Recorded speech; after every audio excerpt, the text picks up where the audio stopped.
Good morning, everyone. Welcome, welcome. It's the Marne Morning Show. I have Egan Sanders here with me today. He's a metaphysical men's coach, and you may not even know what that means, but we're going to break it down for you. Egan, do you want to just give us a quick overview? Like, tell us who you are and what you do. I started off as an intuitive life coach and counselor and spiritual development teacher. So I've been doing that for about 30 years. And so I have the ability to sort of wear the thoughts and emotions of other people and sometimes see the future and see people's past lives. I've also worked with a lot of helping people change their belief systems, setting goals, doing all sorts of things. I realized that there was a need for metaphysical men, people who are in the metaphysical field where there's lots of women coaches and things for goddesses and all these things, but not as much for men. So I thought, well, let me focus on that group and helping them to get in touch with their masculine energy while still being sensitive, still being a sensitive new age guy, but also being masculine. Why do you think this is important? Do you feel like toxic masculinity is on the downfall? What do you think? Like, is there a change happening that inspired you to create a product? The culture has changed. And so we have women who are very masculine, men who are very feminine, and like everything in between. We still have the old paradigms of women who are very feminine and men who are extremely masculine.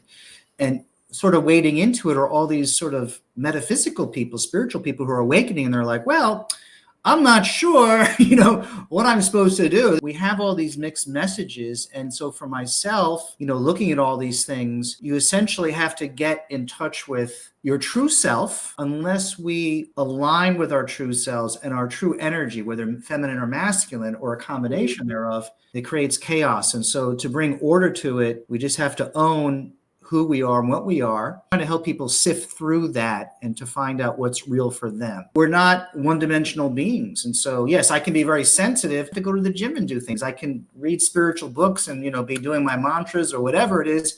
And then you have to, change the oil in your car. You have to be both of those things. I basically show guys how to get in touch with their own sense of masculine power and then to operate from that in a conscious, creative, and compassionate way. It's okay for a man to have feminine qualities. So why do you think a man would make this decision to come to you? They might be oversensitive. They might be a highly sensitive person, a male who has feelings and has a certain way of interacting with the world, or they're maybe a little bit more guarded or careful or oversensitive. Some people are lost. The statistics show that most men don't have a lot of other male friends. And so they're kind of operating the world, doing their job, maybe in a family, maybe single, and they don't have guys. We need other men to keep us accountable and to be supportive of us. What I'm trying to do is have a movement where men can be that metaphysical, sensitive, and more conscious, compassionate person, but also be a guy, go to the gym and take care of things. And so some guys need to man up.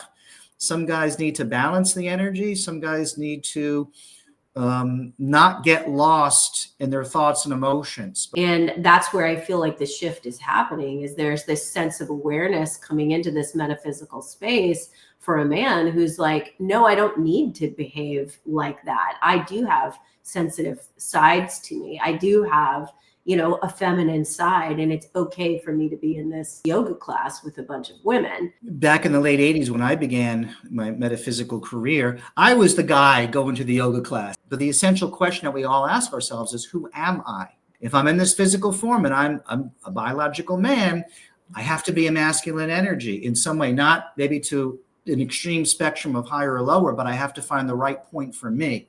And so that's what I kind of help the men who come to me, so they can fully step into their masculine energy on the spectrum that's right for them, and to get support in doing that. So do you have women that refer you out, or is it mostly men that find you? I've always had a balance of clients. So there seems to be a demand where there's all these men out there who maybe they have spiritual partners, and then the women are looking at them going, he doesn't have enough friends, or he doesn't have enough outlets, or maybe he could be stronger in this area. I think your service is very, very valuable. Now, I know we're in the process of building it, So you and I are working together. If somebody's watching this and is interested, how do they get a hold of you? My current website is mytransformationcoach.net. I'll chat with somebody for a few minutes and kind of just see where they're at. So yeah, the men are welcome to contact me. I've also seemed to have a number of women who started contacting me and say, well, I have my husband or my boyfriend or my uncle or whatever. But Egan Sanders, it's fairly easy to find me on my current website or with the link or on the new website that I'm going to be creating. So for those who are watching this right now, man or woman, like, what's your tip? Make somebody's life better today with your one piece of wisdom. When we look at the outer world, it seems very set. Always three things that we're being challenged with: our mind and the ego telling us certain things, the echo of reality we see around ourselves, and maybe all the invisible energies of the mass consciousness.